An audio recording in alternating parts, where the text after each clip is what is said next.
दोस्तों बहुत सारे जो पेशेंट्स होते हैं वो इस बात की कंप्लेंट करते हैं कि जब भी वो अ, मूत्र उत्सर्जन करते हैं, यूरिनेशन करते हैं, तो उनके पेशाब में बहुत सारा झाग उत्पन्न होता है।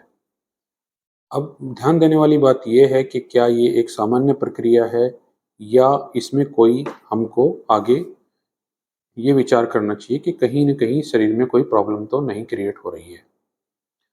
तो यहाँ पे ध्यान देने वाली बात है कि सबसे पहले इस प्रकार की डिफ़ॉर्मिटी में यदि यूरिन में बहुत अधिक फ्रोथ या झाग उत्पन्न हो रहे हैं, तो जो सबसे पहली चीज़ है वो हमको ये देखना है कि कहीं पेशाब में जो प्रोटीन है जिसको हम एल्ब्यूमिन कहते हैं, वो किडनी से अधिक मात्रा में तो नहीं आ रही है।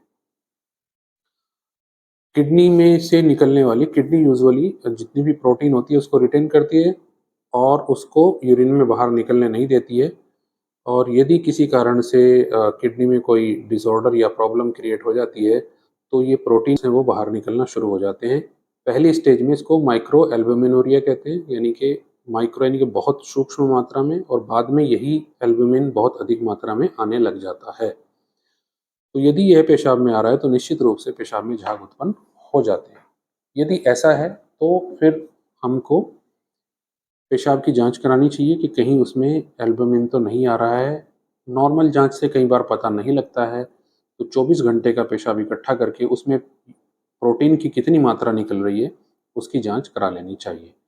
क्योंकि जितनी जल्दी जाँच होगी उतनी जल्दी ही हम उससे छुटकारा पा सकते हैं। दूसरा एक बहुत महत्वपूर्ण तथ्य है जिसको यूजुअली हम लोग इग्नोर करते हैं, वो तथ्य है ऐसे लोग जिनमें डायबिटिक होने की संभावना है, जिनको हम प्री डायबिटिक्स कहते हैं। जिनमें यदा-कदा जो शुगर है वो अपनी जो थ्रेशोल्ड लेवल है उसको पार कर जाता है, कई बार वो नॉर्मल रहता है। इस प्रकार से वो फ्लक्चुएट करता रहता है।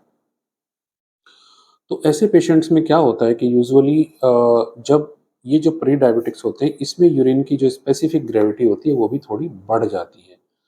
इस कंडीशंस में भी ऐसे पेशेंट्स को फ्रोथ आना शुरू हो जाता है। तीसरा जो एक कारण है वो है इन्फेक्शन।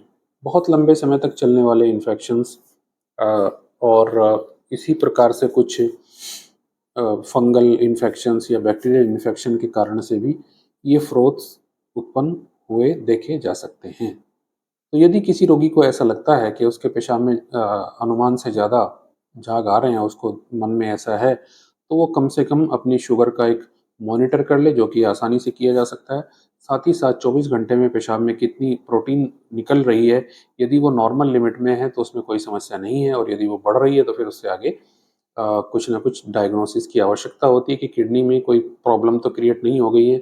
और साथ ही साथ यूरिन का रूटीन माइक्रोस्कोपिक जाँच करा कर के हम ये पता लगा सकते हैं कि यूरिन में किसी प्रकार का कोई इन्फेक्शन तो नहीं है, या यूरिन में किसी प्रकार का कोई फंगस तो नहीं लगा हुआ है। क्योंकि बहुत सारे ऐसी कंडीशंस होती हैं जिनमें प्रॉपर हाइजीन मेंटेन न रखने से जो फंगस है वो इन एरिया में ग्रो हो जाता है, और ऐसी कंडीशंस में भी यूरिन में फ्रोथ्स की सिचुएशन हो जाती है। तो ये कुछ बेसिक चीज़ें हैं, वैसे तो बहुत सारे कारण होते हैं, लेकिन ये कुछ बेसिक चीज़ें मैंने आपको बताई। आशा है इससे आपको लाभ हो।